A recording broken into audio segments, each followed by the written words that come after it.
This podcast is sponsored by ebookit.com, self-publishing solutions for the independent author and small press. Visit us today at ebookit.com. Welcome to the Toastmasters Podcast, the official podcast of Toastmasters International. Hello, everybody. This is Greg Gazin.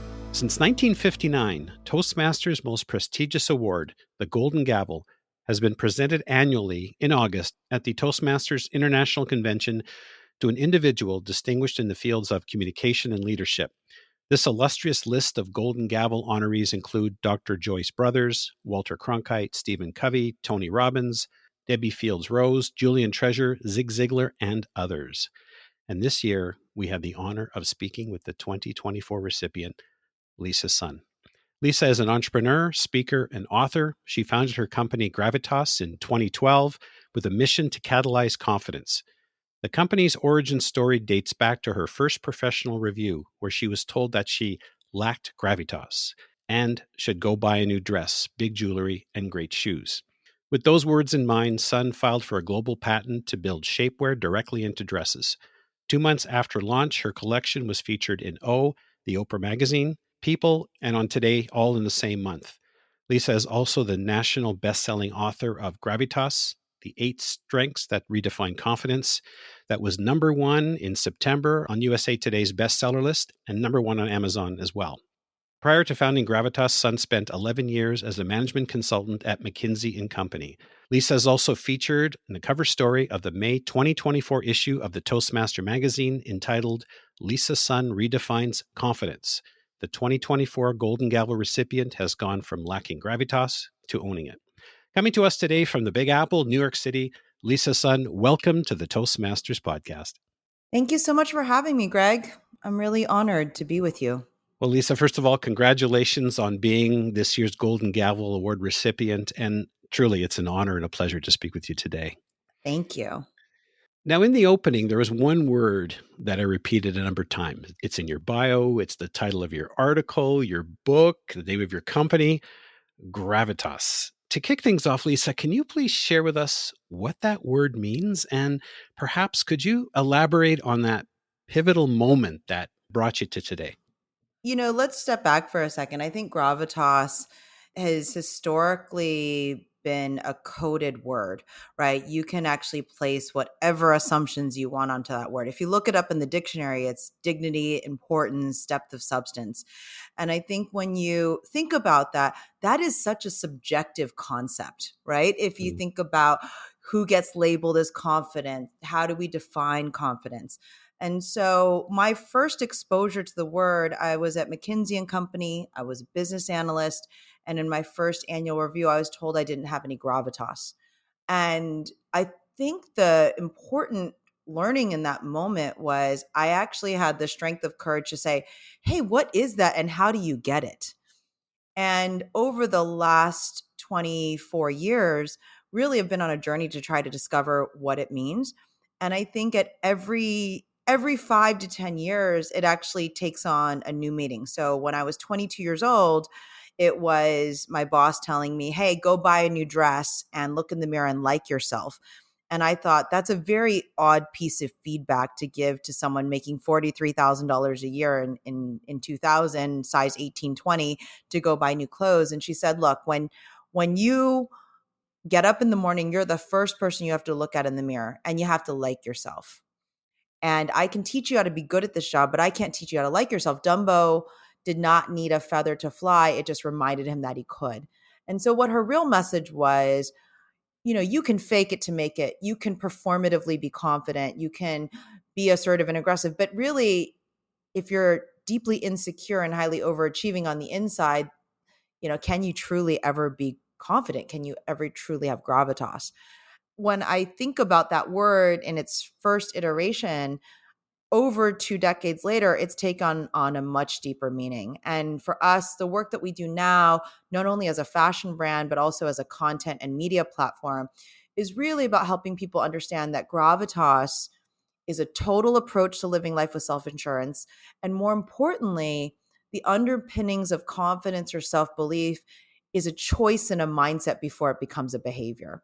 And I know we're going to dig into that quite a bit, but when you think about that word gravitas, it has been framed mostly by masculine traits, assertiveness, aggressive behavior, and extroversion and charisma. If you look up the word confidence in the dictionary or gravitas, it has nothing to do with bravado or swagger. It's an Mm. understanding and appreciation of your own talents and abilities. And so I think my mission is to help people redefine what gravitas is, what confidence is, in a way that gives everyone permission to have it. The best example of this is in 2013, when Janet Yellen was nominated to be the first woman head of the Federal Reserve. There were hundreds of articles that she did not have the gravitas to lead the Fed. And Ezra Klein at the Washington Post called out the naysayers. He said it's because the pervasive view of gravitas does not stretch to include her. In fact, she's soft-spoken, collaborative, empathetic, the most qualified for the job. Why do we only label extroversion and charisma as gravitas?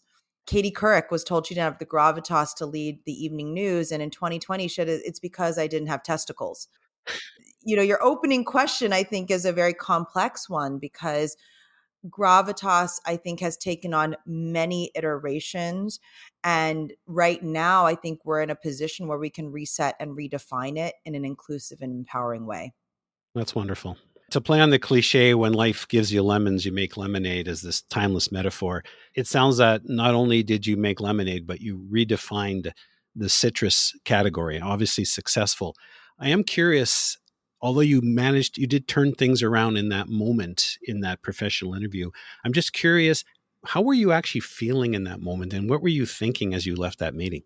Well, I think anybody who's been told that they need to be more confident, everyone spirals, especially at the age of 23. Unfortunately, that phrase of you need gravitas or you need to be more confident, I think it's anxiety inducing. It's ambiguous. In fact, one of the reasons I wrote my book is to help people through those moments. There's not one of us that hasn't faced insecurity and fear and also been told to be more confident. Again, that word is so coded, and that word can really make you spiral. That's why our mission as a company is we catalyze confidence. I feel the same way. If I would have been told that, and I have been told that, I would have taken a spiral down, and I'm not sure if I would have been able to recover at that time. I'm just wondering, you just mentioned catalyze confidence. Could you tell us a little bit more about Gravitas and a little bit more about your mission, please? Of course. One of the things that we always say is we're not a fashion company, we're a company on a mission to catalyze confidence. For 11 years while I was at McKinsey and Company, I was one of the leaders of the global fashion and luxury practice. My mom convinced me to take my life savings after over a decade of being in corporate America and start my own business. So I started my own company in 2013 because I saw a real gap in the marketplace around redefining fashion in a way that really helped people feel like the best versions of themselves. It wasn't about trend or are you wearing the right thing? It was really about starting from the woman back. And what I mean by that is every woman hates herself in the dressing room. Every woman thinks her body is flawed in some way. And so when we start with that as a premise, I thought there was an opportunity to change how women felt about the dressing room so that they could see the best in themselves. They could really know that a company understood every single body issue that you might have and design around you versus you fitting to the clothes. We design clothes that finally fit you. And when we launched in September of 2013, first of all, we're size inclusive, so size 0 to 28W without a plus size or a straight size designation. We were for every body type. So we actually worked with multiple fit models so that at least one dress in the collection would work for you. And we decided to sprinkle inspiration, content, and motivation throughout it. And when we launched in September 2013, within 6 weeks of launching the company, Oprah gave us 2 pages in her favorite things issue. We had a full page in People magazine. I did Ambush Makeover on the Today Show. And you sell out in a day when that happens. But what I always tell people, it wasn't that moment. It was actually a couple months later, we started to get hundreds of emails and letters and voicemails. And it was all about these women who wanted to tell us their story, whether it was a judge in LA who sold her house and ran to be the youngest woman judge in LA Superior Court. She sent us a video of her sons putting her judge's robes over her Gravitas dress. A flight attendant, Joanna, lost her job, bought a dress to go to her mom's funeral and to also interview for a new job as well. And what I realized was through our products, we were helping people make a choice to believe in themselves. And we were giving them essentially Dumbo's flying feather to remind them of how capable they were. And so the company started as a fashion business, but over the last 5 years has really evolved more into fashion, content, inspiration, motivation. Whether or not you buy a piece of clothing for us, we want to be able to give people an access point to seeing the best in themselves. Wow. That leads us nicely into your book, Gravitas, the 8 Strengths That Redefine Confidence. Could you please share maybe your insights on the significance of confidence, especially in the context of your book? Sure. I think there are really 3 primary insights. The first is we're born fully self-confident. I mean, Greg, you don't have to have kids, but have you ever been around a 5-year-old? Yes, they're fearless. Yeah, okay. So we are born fully self-confident. Ask any 5-year-old what they're the best at in the world, and they'll tell you right away, I'm the best at soccer, I'm the best at hugs, I'm the best at everything. Because at that age, we have not learned how to compare, despair. We haven't experienced setbacks and disappointments. And the second thing we've learned is that between the ages of 8 and 12, there are 6 forces that show up in our lives. If you think, go back to adolescence, go back to middle school, we found that there are 6 forces that show up and they form the basis of an inner critic that turns us from being self-confident to being self-aware. And then that self-awareness easily becomes self-doubt. And when we have self-doubt, all of a sudden we start to see our flaws. We start to not think highly of ourselves and we become less courageous. We default to our comfort zones. And so those first 2 fundamental insights form the basis of a lot of our work. And for women in your audience and men who are listening, you're welcome. You're about to understand every woman you know. I meet women in a dressing room and they bring all of their negativity, their entire inner critic to that experience. And so my job is the third part of the work we do, which is my job is to help them make a choice to break out of that mindset, change that mindset, and build a strengths-based approach to thinking about themselves, so much so that they can behave and act differently, that they can take risks, that they can be more courageous, more connected and compassionate. So really the foundation of our work is these 3 sections, right? We're born fully self-confident. There are 6 forces that hold us back from being confident that show up and never go away. Lastly, we have to learn an approach to break out of those 6 forces, know when they're holding us back, and change our mindset around a set of strengths and superpowers. And I'd love to double click on what the strengths and superpowers are that we've identified. Hopefully that makes sense for you, Greg, in terms of some of the ways in which we think about confidence. And really, this is so much about how you see yourself and not about how others see you. And I think that's the real mindset shift. A lot of people have told me, I've known you since you were 25 years old, and I'm going to call BS on this origin story that you did not have gravitas. I thought you were very confident. And I always say, I was faking it. I was faking it. I can certainly be outspoken and speak up, but I was insecure, overachieving, and I did not have that unshakable belief in myself.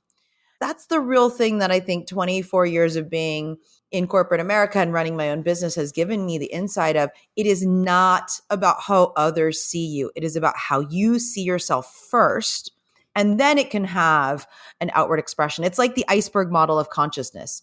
Only 10% of the iceberg is visible above the waterline. It's behavior. It's what we can see. It's a speech we can deliver. But 90% of the iceberg is below the waterline. It's thoughts, values, feelings, wants, and needs. In order to get the best chance of that 10% above the waterline being strong, powerful, capable, that 90% below the waterline, which is your mindset, really has to be engaged and be the strongest version of itself. In terms of your redefinition of confidence, you're looking at the science of confidence, right? Your book is based on many, many interviews that you've done. I'm wondering, how is understanding these types, how can this empower individuals in their personal and professional lives?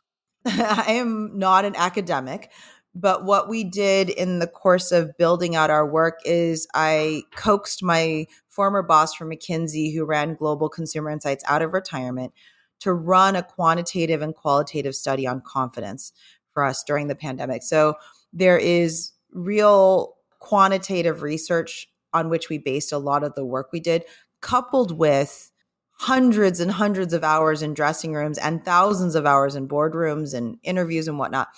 And what we've really done is, in the course of putting all this work together, we've said, look, you don't need another book about confidence. If I'm being really bold with you, there are thousands of books on confidence. There's so much ink that has been spilled. And I said, the only reason this book should exist, and I think it will make a difference for others, is if two things are true. The first, that we redefine what it means. And that's really what we just spoke about, Greg.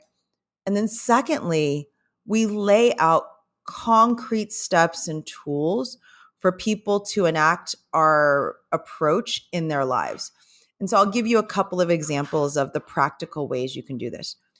I do an exercise on stage with audiences where I say, okay, if you believe that there are 6 forces that hold you back, I want you to pinpoint which 2 hold you back the most often, because you can't solve a problem until you've diagnosed it, and you can't diagnose that limiting belief until you have a vocabulary for it.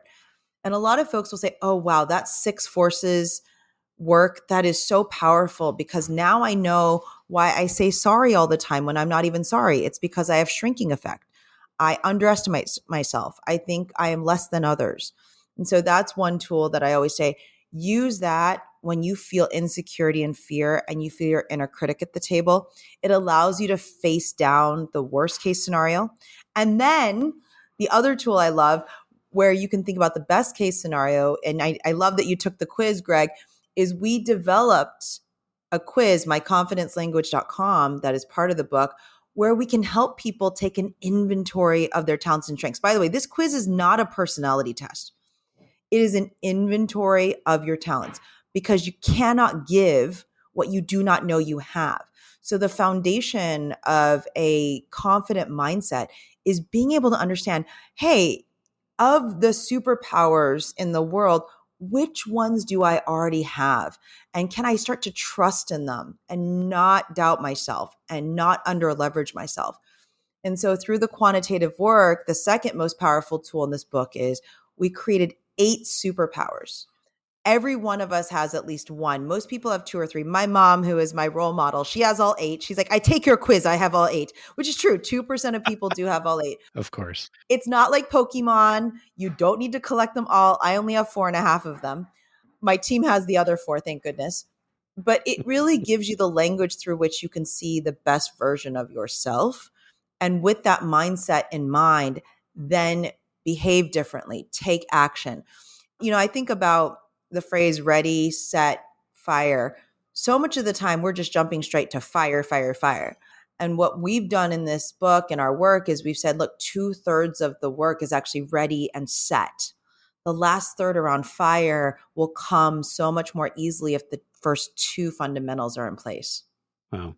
I know when I took the quiz, there were 56 questions, and on a number of them, I had to really stop and really think. And when I saw the results afterwards, it's like, hey, I didn't really know that I had that type of talent. And what I find interesting is that if you go through that quiz and you do have some doubts, then you can find one of the ways that you can identify your 6 forces. That actually gives you that starting point. That actually helps you be ready, set. Then you could fire. And what I love, Greg, is before we started the session, you actually said, I credit Toastmasters with helping me develop some of those superpowers. So what I really love is I take the quiz every 6 months, FYI, because that's why I call it an inventory, not a personality test.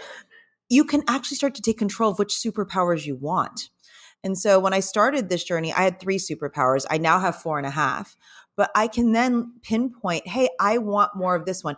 What's quite interesting is and we should go through the 8, Greg. Let's go through the 8 so that your listeners are like, ooh, I'm not going to breadcrumb them. I do hope they buy the book, but I will actually give you the 8 because I think 2 of them in particular are natural homes for what Toastmasters does.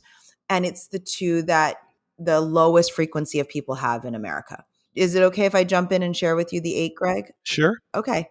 The 8 superpowers are the first 2 are leading and performing. Leading, I'm in charge, I set direction, I inspire vision and followership. Performing, it's what we're doing today. Extroversion, charisma, the exchange of energy between people, standing on a stage and loving the spotlight. These 2 are the most often written about and talked about when it comes to confidence. They represent less than 20% of America. And I think that's why 80% of us have been made to feel bad our entire lives. Achieving and knowing are the next 2. Achieving, I have a winner's mindset. I get things done. I meet or exceed metrics. If you set a goal, I will keep going. Even if I fail, I will get back up and try again. Practice makes perfect. And then knowing, I'm smart, I'm thoughtful, I'm process oriented. You want to build IKEA furniture with someone who has knowing as a superpower. The best example of these 2 superpowers are the 3 Black women from the movie Hidden Figures. How do 3 Black women have the gravitas to be at NASA in the 60s and 70s? Well, they were the smartest, highest achieving people to do all the work to get a man into space. The next 2 are giving and believing. Giving is I'm empathetic, I nurture relationships, I care about others. Believing, if you're a Ted Lasso fan, you understand the believing superpower. It's about optimism, seeing the best in everyone and every situation. And one of my favorite Ted Lasso moments in season 1 is he says, I have been underestimated my entire life because I am not a commander coach. I don't order people around. In fact, I'm not here to win or lose. I'm here to help everyone be the best versions of themselves. And you see by the 3rd season, the final season, everyone has bought into believing as a route to confidence, to success. The next 2 are creating and self-sustaining. Creating is actually my top superpower. A lot of daughters of immigrants have this because we create something from nothing. We will ideas into existence. We can see things before other people see them and believe in them. And then self-sustaining. Self-sustaining is actually one of the hardest for people to get. And what we find is people over the age of 50 tend to have it the most. And it's, I like myself. I don't need to impress you. If I experience an objection or a criticism, I don't spiral because I like myself. And it's the quality most needed to ask for a favor or a raise because it allows you to communicate your market value and know your market value. You can say, look, I'm okay if you say no. If you don't want to give me the raise, someone else will. This is my market value. This is what I'm worth. And so together, these 8 superpowers form the basis of helping people understand, hey, what is my mindset? Why should I believe in myself? And when I took the quiz the first time around, my top 3 superpowers are creating, performing, and leading. And anyone who knows me knows that those are the things that give me joy, right? Coming up with new ideas, willing them into existence, frankly, pivoting my fashion company to make face masks and hospital gowns during the pandemic because no one was buying clothing. That is that superpower in action. Performing, being outspoken, having practiced being a public speaker since the age of 12, and then leading, which I love to rally the troops, set direction, put great talents together. I will tell you, my team has the opposite set of superpowers. They really over-index on achieving, knowing, giving, believing, and I celebrate that. In fact, many of my teammates would be labeled as introverted, and I love introverts. I think they are smarter, more powerful, more thoughtful than me, who I'm an extroverted personality. And so it's really fun because one of my team members said, this is the first place I've worked where being an introvert is seen as valuable. I said, of course it is. And they always go, well, that is the first time I've ever felt really good about myself at work, because you recognize the unique superpowers I bring to the table. When I think about your question around advancing your life personally and professionally, this is really the antidote to the inner critic, is being able to articulate, believe, see what your unique strengths are that you bring to the table. And then more importantly, take control of the journey of which ones you want in the future. So we find that as people climb the corporate ladder or progress through life, they go on average from having 2 superpowers to 4 or more. So Greg, I'm not surprised you have 6. And it's because we're collecting skills and experiences. Every time someone comes to me and shows me their results, they're like, wow, I'm achieving, I'm giving, I'm knowing, I get everything done, I take care of others. But Lisa, I really want to speak up more in meetings. Or I'm like, so now you want to add the performing or the leading superpower to your portfolio. You should go join Toastmasters.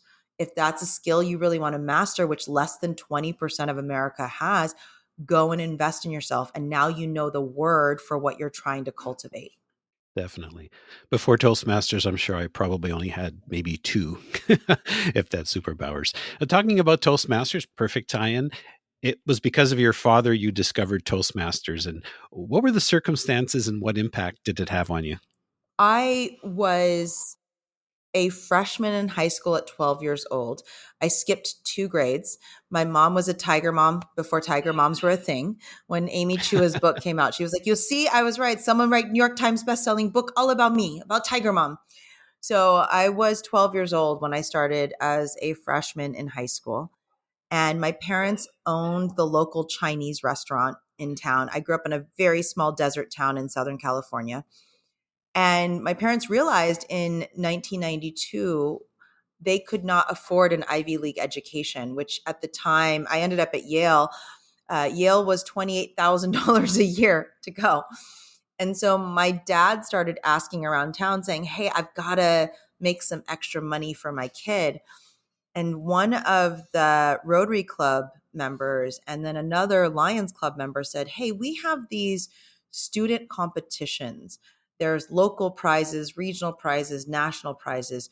Do you think your daughter could be a public speaker? Could she win some of these speaking competitions that we host? And so my dad said, I think so. And if you remember in the 90s, I don't know how much the prize money is now, but it was $5,000, $10,000. In one case, it was $15,000 if you were the national winner. And my dad said, okay, let's go learn how to be public speakers. Now, my parents are immigrants from Taiwan. So English is not their first language, right? This is not the makings of being a speaking coach if English is not your first language. One of the Rotary Club members said, hey, I'm a Toastmaster. We have meetings every Tuesday morning at the local Sizzler. Why don't you come and observe what we do? And what was great is these gentlemen basically adopted me. I couldn't be an official member of the chapter or the club. They just let me listen in. They let me actually do table topics. When I was getting ready for my speaking competitions, they'd let me come rehearse at their meeting and they'd give me feedback. So I always say that I was an unofficial member of the Fontana, California chapter for that reason. One of the members gave me Dale Carnegie's book, How to Win Friends and Influence Others. And that changed my life, right? So if you think about the daughter of Taiwanese immigrants having to operate in Western society, speak in speaking competitions to earn money to pay for her first year at Yale, it was a really unique dynamic. And Toastmasters, I always say, changed my life for that reason. I would have never been able to operate in Western culture without it. Wow. It's funny you're saying this because last week I interviewed a gentleman who brought his 6-year-old daughter and she did table topics and won her little ribbon. I thought that was interesting. Well, you know what? If you believe in my whole approach of we're born fully self-confident, I bet that 6-year-old, if we were to measure confidence, was the most confident person in the meeting. Yeah, she did really, really, really well. And she was so proud because, of course, her eyes were on the prize, the ribbon. That was the big thing. Yeah, I just recorded that last week and it'll actually air. It'll go live just prior to this one. So, Oh, great. Toastmasters connection. So considering your history with the organization, how does it feel to receive this prestigious Golden Gavel Award? Well, talk about a full circle moment. It was really lovely. Dennis Olson in the organization reached out to me on LinkedIn, and I had given an interview for a PBS show and talked about how Toastmasters changed my life. And he said, "Hey, we'd love to do a call with you and just talk to you." And when they told me that I was receiving the Golden Gavel, I was floored. I was absolutely shocked and so humbled by it. It was funny. I have not at that point been to a Toastmasters meeting in 30 years. The team at Toastmasters arranged for me to go and join a meeting in New York City near where I live. And it was on a Monday night. It is amazing to come home to Toastmasters. I love that there are some things that you can really count on. I got to do table topics. I did win the ribbon, Greg. I feel like if I didn't, that would be a problem. But I did get to win a ribbon. And it was just one of those moments where you're just like, oh, it's so nice to be amongst the people who really were so formative to my childhood and so formative to the person I am. Oh, that's wonderful. In addition to receiving your award at the Golden Gavel ceremonies at the convention, you'll also be enlightening us with a presentation entitled Cultivating Courage, Reframe Results to Compel Action. Can you tell us a little bit about what Cultivating Courage is and what can we expect to hear from your presentation? So my definition for courage is, or my formula for courage is self-belief that leads us to take action in our lives, and then evaluating the results of those actions from a place of strength to learn, not to regret or beat ourselves up so we can do it all over again. And I think what most of us go through is we replace self belief with self doubt or our inner critic. And so we can't take action. We actually are paralyzed, or we default to our comfort zones because it's safe. So it's more around how do we ignite that first step that most of us have defaulted to our inner critic when we feel the need to take action. And how do we replace it with a true, authentic form of self belief? And then on the other side, after we've taken the action, how do we look at results and how do we look at what the outcomes of those actions were in a way that we get stronger? One of my favorite things that I always like to say is life doesn't get easier, we get stronger. And so what ends up happening is when we experience what could be determined as a setback, or some people call it a failure, it freezes us in place, versus what I like to say is if you stare that down and you say, what did I learn? How did this setback make me stronger? It allows us to change the way in which we define courage in our own lives and how much action we take. So I'll be decomposing my formula for courage during that session. Wow. And folks, if you want to hear Lisa's presentation, you can hear it live or live streamed. It'll be Friday, August the 16th at 1:30 p.m. Pacific Daylight Time, or Universal Coordinated Time -7. And if you've enjoyed this episode as much as I have, I encourage you to share it with your friends and family.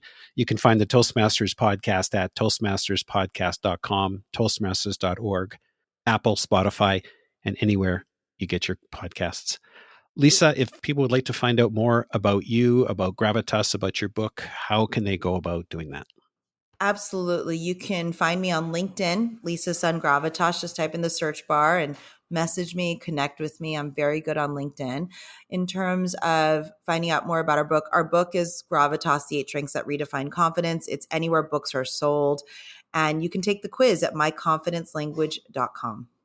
And I'll definitely have to take the quiz a few months down the road. I didn't realize it was something that you could actually keep doing again. That's what makes it so fun. And I will close out with one quick story, Greg, which is I had a woman write me a message on LinkedIn last Thanksgiving. And she said, instead of asking my family what they were grateful for, I asked them what their superpowers were. And we all took the quiz together over Thanksgiving dinner. And she said, we realized she has 2 sons. And she said, we realized we've been taking away our younger son's power his entire life. My older son, his 3 superpowers were leading, performing, and achieving. makes sense. He's the captain of everything. He's always life of the party. Our younger son is giving, knowing, and believing. He loves to read. He's really thoughtful, but he's much quieter. And he said we would go to parties and I would say, don't talk to my younger son. He hates people. He's just going to sit in the corner. He hates people. And she said, when I talked to him, she drove him back to the airport to go back to college after Thanksgiving break. And she said, when I talked to him, I asked him, have we made you feel bad? And he goes, yeah, I'm away from all you people, but of course. You could have told people I just finished a book on pandas and I was the world's leading authority on pandas that week. And I love to talk to people one-on-one. I was made to feel really bad most of my life growing up. When I talk about this quiz, I get really emotional about it because it isn't just about you taking it. I do think it's fun to take it every 6 to 12 months, Greg, because to your point, I both talked about the one quality you saw as an opportunity. That's mine too, Greg, FYI. And when I say I started with 3 and I have 4.5, I'm actually trying to build that quality. I don't want to reveal your confidences, but the half a point, the half superpower is the one that I'm really working on for myself. That's one way to think about the quiz. But the other way to think about the quiz is what a fun way to connect with your loved ones, your colleagues, just learning what each other's superpowers are. It creates a basis of connection much deeper than demography or living in the same place. Yeah. I think it would be a fun exercise to do at a Toastmasters meeting is have ahead of time, let people know about it, then have them do the quiz and then come back and talk about it the following week. Well, from your lips to the Toastmasters' ears. Thank you, Greg. Lisa, this has been an absolute pleasure. And folks, please also check out the cover story in the May 2024 issue of the Toastmaster magazine entitled Lisa's Son Redefines Confidence. The 2024 Gavel recipient has gone from lacking gravitas to owning it. Lisa, thank you so much for taking the time to speak with me. And I totally look forward to hearing your presentation. Thank you so much, Greg. Wonderful. Yay, we did it. That was so fun. Thank you.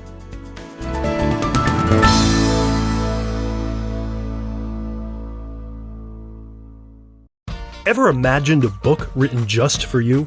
Introducing Books.ai. We're not just another bookstore, we're the future of reading. Our state-of-the-art AI adapts each book to your specific needs, creating a personalized masterpiece. Visit Books.ai now, that's POOKS.ai, and use the promotion code SPOTIFY for a whopping 50% off.